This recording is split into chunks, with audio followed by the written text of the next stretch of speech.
Cooper Holloway barely noticed the beauty of his ranch from his huge east-facing windows.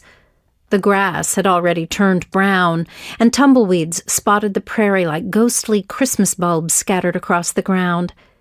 His favorite time of year, he thought, but today was turning out to be a nightmare, and it wasn't even noon. He glanced at the hills far in the distance. Winter Valley was hidden there, along with his vital work. He had to make it to the hills by dark. He tossed 2 worn pairs of boots, along with half a dozen shirts and jeans, into a duffel bag as he mumbled every swear word he'd ever heard. He stuffed in a handful of mismatched socks and yanked the bag's drawstring. Forget underwear or a shaving kit. He had to get out of the old ranch shack as fast as possible. The cousins were coming, and if they saw him, he'd be delayed for hours. "You ready, Coop?" his brother Elliott yelled from the ground-floor foyer. "I see the dust cloud. The vans have turned off the county road." Elliott's words echoed through the spacious rooms and up the wide oak stairs. Cooper's duffel bag hit the saltillo tiles at the bottom of the stairs and echoed off the entryway walls. "You got Hector saddled?" Cooper shouted as he looked around for his hat. "Yeah, he's out back, ready to run. Creed and a few boys have already left in the truck loaded down with supplies and medicine. They're hauling an extra mount just in case you need one. Hopefully they'll be waiting for you at the entrance to the pass, but the road will take them longer than you crossing open country on horseback." Cooper came down the stairs so fast, Elliott had to jump back to keep from being run over. "Coop!" Elliott yelled. "You don't have a posse gunning for you. It's Sunland's cousins just getting together before they head home for Christmas. How bad could 3 women in their early 20s be? At least one is still in college, so she'll probably be studying for finals. It's not like they're kids we have to babysit.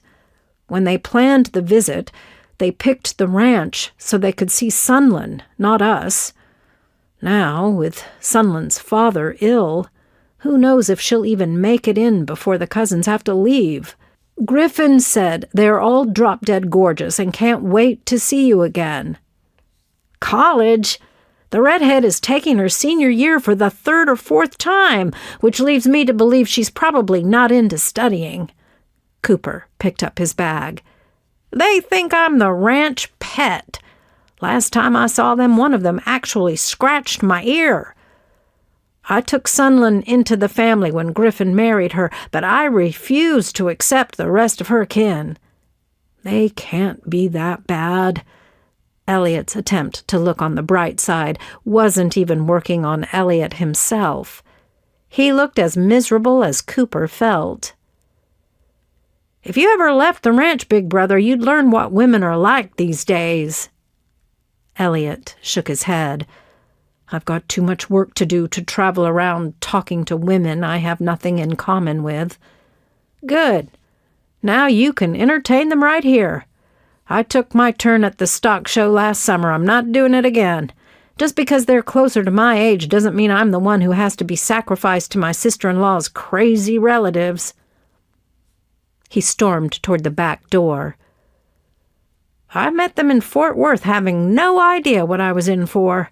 At first I thought I was there just to haul luggage and drive them around, but as we headed up to their rooms, 2 of them started trying to take off my clothes. One claimed she'd never seen a real cowboy up close." Cooper shook his head. "I got to tell you, brother, it wasn't easy holding on to my dignity and the luggage at the same time." They hit the back door, and the youngest Holloway broke into a run. "Working with wild mustangs up in the hills will be far more fun."